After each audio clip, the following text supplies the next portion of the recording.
Miroprius, a poetry book. In Nepali language, released in a solemn function held at Kalibari premises, in presence of galaxy of members from literary bodies of Dimasa, Miroprius, a poetry book in Nepali language, released today. The function was attended by General Secretary Dimasa Sahitya Sabha Kumud Kemproy, General Secretary Ohom Sahitya Sabha Niva Datta Ravi, renowned poet Narayan Chakraborty, President Nepali Sahitya Sabha Mitri Prasad JC, etc. ज़्यादा नहीं है, ऐसे तो मेरी छोटे से ही ऐसे भाषा पर रुचि थी ना, दूसरी भाषा की किताब में सदा ही पढ़ती थी। लेकिन ये लिखना शुरू किया 2 साल आगे एक हिंदी में कविता लिखी थी, इसका बाद से ही मैं शुरू की। मैं इस किताब को प्रकृति के ऊपर ही लिखी हूँ। हम लोग का जो दिमाग इतना सुंदर है, लेकिन इसका कुछ पता ही नहीं है, कुछ प्रचार होता नहीं है। बाहर का आदमी उसका मिनी सिटी भी बोलते हैं, लेकिन हम लोग का यहाँ तो कुछ हम लोग पता ही नहीं देता, इसलिए आगे मैं लिख रही हूँ आप लोग का बारे दिमाग का बारे मंदिर जो है उनका प्रकृति ये कहानी सबसे लिख रही हूँ। ये समाप्त होने के लिए समय ही लगेगा।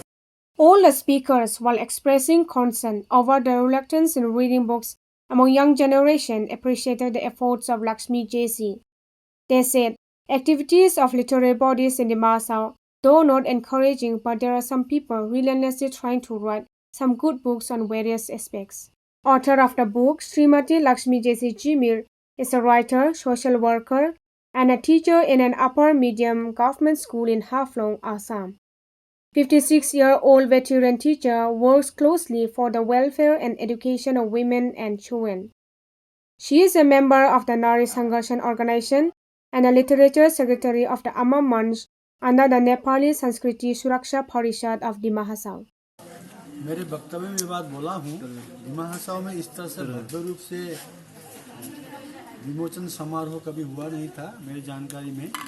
पहले जितने भी साहित्यकार कवि हुए उनका नाम मैंने पहले भी उल्लेख किया, फिर एक बार कर देता हूँ। विशिष्ट कवि साहित्यकार के रूप में पंडित दामोदर अकाल उपाध्याय जी, और उनके बाद विशिष्ट साहित्यकार के रूप में स्वर्गीय रतन कुमार पांडे जी, फिर उनके बाद एक कवयित्री के रूप में स्वर्गीय बिजुली थापा, इसी हमारे गांव की हैं, वो हुई। उसके बाद साहित्यकार के रूप में पंडित वेद प्रसाद उपाध्याय जी हुए, और उनके बाद का श्रेय इनको जाता है, लक्ष्मी जैसी को जाता है। इन्होंने जो प्रयास किया है वाकई ये प्रयास है। इस प्रयास से सभी जाति के, सभी भाषा के लोगों को अपने समाज में इसी तरह का प्रयास करके सभी अपने अपने साहित्य को बढ़ावा देना चाहिए, मैं यही बोलूँगा। और इनको मैं धन्यवाद देता हूँ।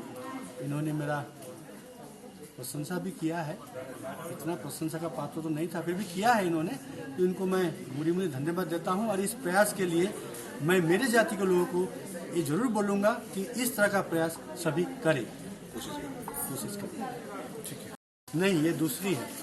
मैंने पहले मेरे लेक्चर में बताया बिजुली थापा, स्वर्गीय बिजुली थापा पत्नी बल बहादुर थापा की पत्नी, उन्होंने एक कविता संग्रह, नाम तो मुझे याद नहीं है अभी, है मेरे घर में किताब है, कविता संग्रह उन्होंने प्रकाशित किया था। उसके बाद ये श्रेय इनको जाता है, और हमारे समाज के किसी भी महिला ने ये कोशिश ही नहीं की। ये दुख की बात है, लेकिन खुशी की बात यह है कि उस दुख में इन्होंने थोड़ा सा खुशी सुख हमको दिया है, वो भी हमारा गाँव से, वो भी हरंगा जाओ से।